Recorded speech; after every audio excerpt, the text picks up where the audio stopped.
상공에서 지상을 내려다볼 때 우리의 현실은 지나간 과거처럼 보인다. 한낮에는 아무리 의젓하고 뻣뻣한 사람이라 할지라도 해가 기운 다음에는 가랑잎 구르는 소리 하나에 귀뚜라미 우는 소리 하나에도 마음을 여는 연약한 존재임을 새삼스레 알아차린다. 시골마다 도시마다 크고 작은 길로 이어져 있다. 그 길이 물고 뜯는 싸움의 길이라고는 생각할 수 없다. 사람이 산다는 게 무엇일까? 잡힐 듯 하면서도 막막한 물음이다. 우리가 알 수 있는 일은 태어난 것은 언젠가 한 번은 죽지 않을 수 없다는 사실이다. 생자 필멸, 회자 정리, 그런 것인 줄 뻔히 알면서도 노상 아쉽고 서운하게 들리는 말이다. 내 차례는 언제 어디서일까 하고 생각하면 순간순간을 아무렇게나 허투루 살고 싶지 않다. 만나는 사람마다 따뜻한 눈길을 보내주고 싶다. 한 사람 한 사람 그 얼굴을 익혀두고 싶다. 이 다음 세상 어느 길목에선가 우연히 서로 마주칠 때 오, 자네 아무개 아닌가 하고 정답게 손을 마주잡을 수 있도록 지금 이 자리에서 익혀두고 싶다. 사실 이 세상에 처음 태어날 때 나는 아무것도 갖고 오지 않았었다.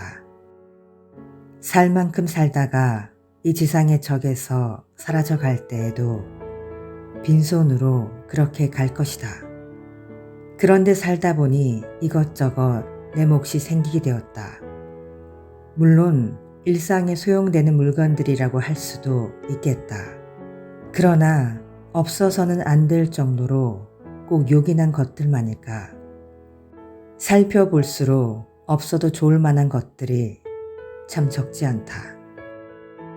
우리들이 필요에 의해서 물건을 갖게 되지만 때로는 그 물건 때문에 적잖이 마음이 쓰이게 된다. 그러니까 무언가를 갖는다는 것은 다른 한편 무언가에 얽매인다는 뜻이다. 필요에 따라 가졌던 것인데 도리어 우리를 부자유하게 얽어맨다고 할 때 주객이 전도되어 우리는 가짐을 당하게 된다. 그러므로 많이 갖고 있다는 것은 흔히 자랑거리로 되어 있지만 그만큼 많이 얽혀 있다는 측면도 동시에 지니고 있다. 나는 지난해 여름까지 난초 2분을 정성스레 정말 정성 다해 길렀었다.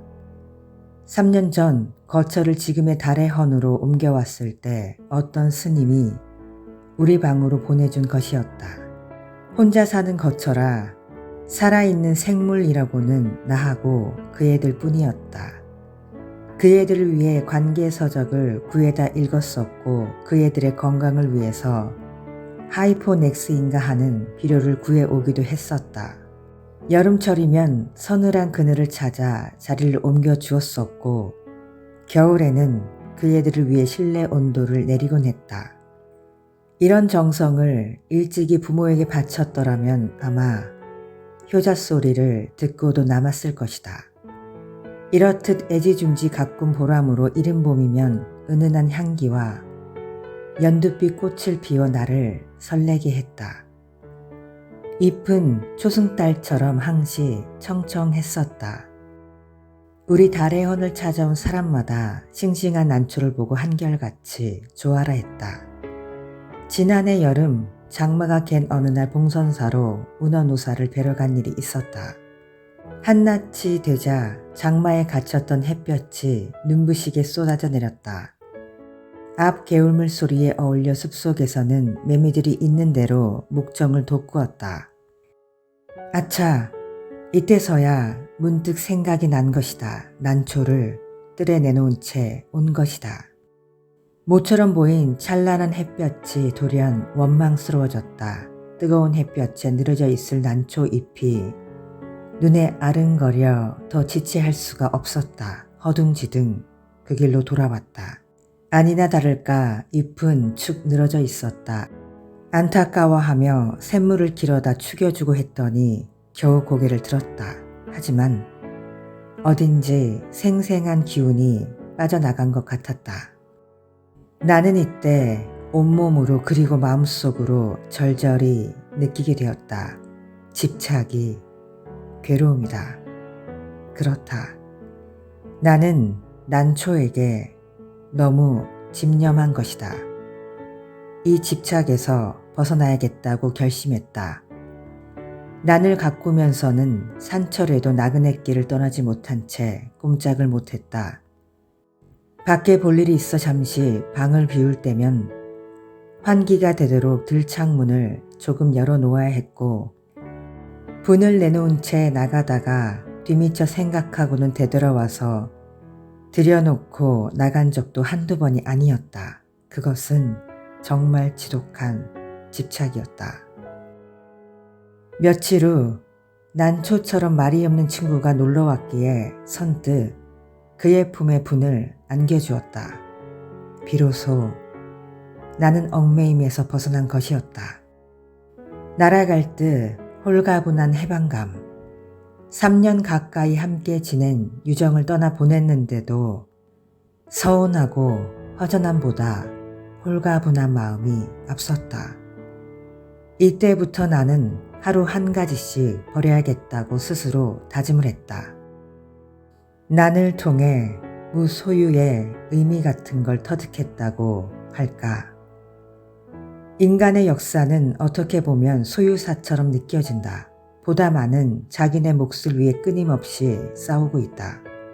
소유욕에는 한정이 없고 휴일도 없다. 그저 하나라도 더 많이 갖고자 하는 일념으로 출렁거리고 있다. 물건만으로는 성에 차질 않아 사람까지 소유하려 든다. 그 사람이 제 뜻대로 되지 않을 경우에는 끔찍한 비극도 불사한다. 제 정신도 갖지 못한 처지에 남을 가지려 하는 것이다. 소유욕은 이해와 정비례 한다. 그것은 개인뿐 아니라 국가 간의 관계도 마찬가지다.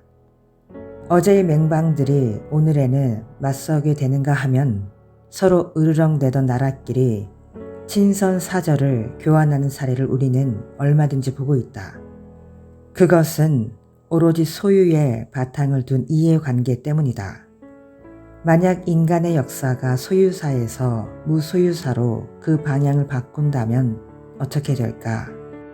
아마 싸우는 일이 거의 없을 것이다. 주지 못해 싸운다는 말은 듣지 못했다.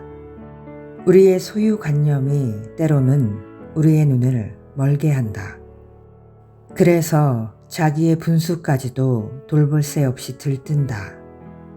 그러나 우리는 언젠가 한 번은 빈손으로 돌아갈 것이다. 내 이 육신마저 버리고 홀홀히 떠나갈 것이다. 하고 많은 물량일지라도 우리를 어떻게 하지 못할 것이다. 크게 버리는 사람만이 크게 얻을 수 있다는 말이 있다. 물건으로 인해 마음을 상하고 있는 사람들에게는 한 번쯤 생각해 볼 말씀이다. 아무것도 갖지 않을 때 비로소 온 세상을 갖게 된다는 것은 무소유의 또 다른 의미이다.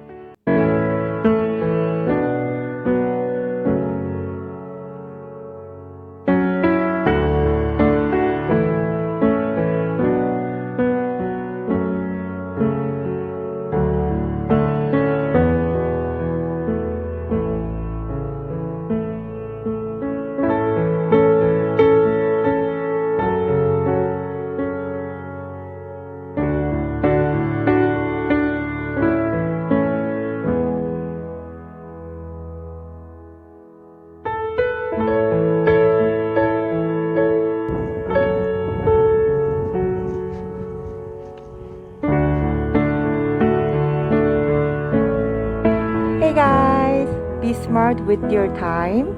Life goes on. Thank you so much for watching and Have a good day. Bye. Thank you. Let's go.